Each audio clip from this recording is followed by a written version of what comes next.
आगे बढ़ते हैं और जानते हैं कि क्यों बजाते हैं पूजा पाठ में घंटी और शंख। पूजा पाठ में घंटी और शंखनाद का हमारे वातावरण और घर में क्या प्रभाव पड़ता है, क्या है इसका वैज्ञानिक आधार, आइए अब ये जान लेते हैं। पंडित जी, अमूमन हम पूजा पाठ करते हैं तो घंटी जरूर बजाते हैं। अब मैं आज आपसे इसका वैज्ञानिक आधार जानना चाहूंगी। पूजा की घंटी का महत्व तो शायद कुछ लोग ही जानते हैं। वैज्ञानिक तथ्य है कि मंदिर या किसी भी अर्चना पूजा स्थल पर पूजा की घंटी और शंख बजाने से वातावरण में कीटाणु नष्ट हो जाते हैं और वातावरण पवित्र हो जाता है। शंख की ध्वनि से मलेरिया के मच्छर भी खत्म हो सकते हैं। शंखनाद से सकारात्मक ऊर्जा का सृजन होता है, जिससे आत्मबल में वृद्धि होती है।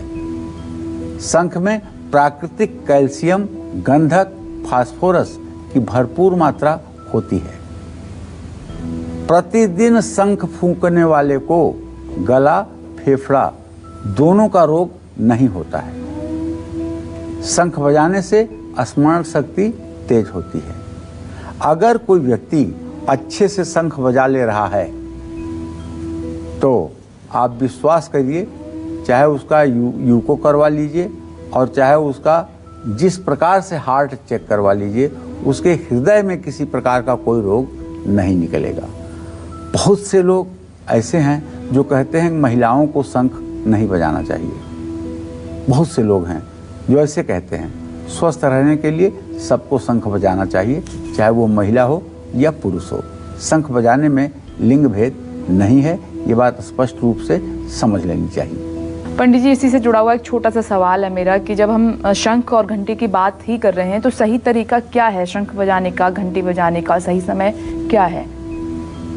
देखिए, सच तो ये है कि पूजा के अंत में जब हम दिया दिखाने लगते हैं या कपूर से आरती करने लगते हैं, जब अग्नि प्रज्वलित होती है तो घंटी बजनी चाहिए। जब अग्नि प्रज्वलित होती है अर्थात आरती के समय, दीपदान के समय, तब शंख बजनी चाहिए। क्योंकि अग्नि और वायु तत्व दोनों एक दूसरे के मित्र हैं। आग अगर न जल रही हो और खूब तेजी से उस पर हवा दिया जाए तो आग भभक उठेगी। उसी तरह से जब आरती की लौ, दिया की लौ या कपूर की लौ जलती है, उस समय शंख ध्वनि और उस समय घंटी की ध्वनि जब होती है तो उसमें चार चांद लग जाता है और वो वायुमंडल को प्रदूषित होने से बचा लेता है। क्योंकि सवाल मैंने इसलिए आपसे किया कि कई बार हमने देखा है कई लोग पूरी पूजा कर लेते हैं, आरती कर लेते हैं और अंत में घंटी बजाकर फिर पूजा को समाप्त करते हैं। नहीं, ये गलत है जी, ये गलत है। पूजा को घंटी बजा के समाप्त करने का संकेत नहीं है। पूजा में आप 2 बार घंटी बजा सकते हैं।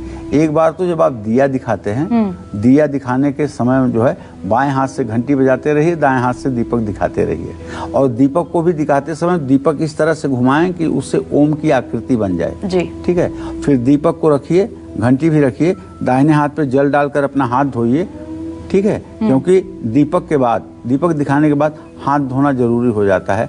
पंडित जी लोग कहते हैं हस्तो प्रक्षालनम, मतलब हाथ धो लो। उसके बाद में धूप दीप के बाद नैवेद्य की बारी आती है, भोग प्रसाद की बारी आती है, फिर भोग प्रसाद अर्पित किया जाता है।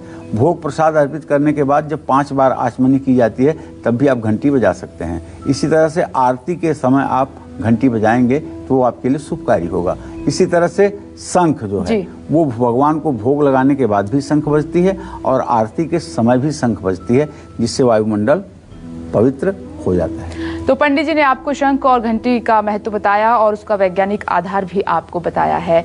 आज कालचक्र में पंडित जी आपको धार्मिक मान्यताओं का वैज्ञानिक महत्व बता रहे हैं। आगे इसी से जुड़ी और भी जानकारी देंगे आपको पंडित जी। नमस्कार, मैं हूं मानक गुप्ता। अगर आपको हमारा ये वीडियो पसंद आया हो तो इसे लाइक और शेयर जरूर करें और हाँ, हमें सब्सक्राइब और फॉलो करना ना भूलें ताकि आप देश और दुनिया की कोई खबर मिस ना करें।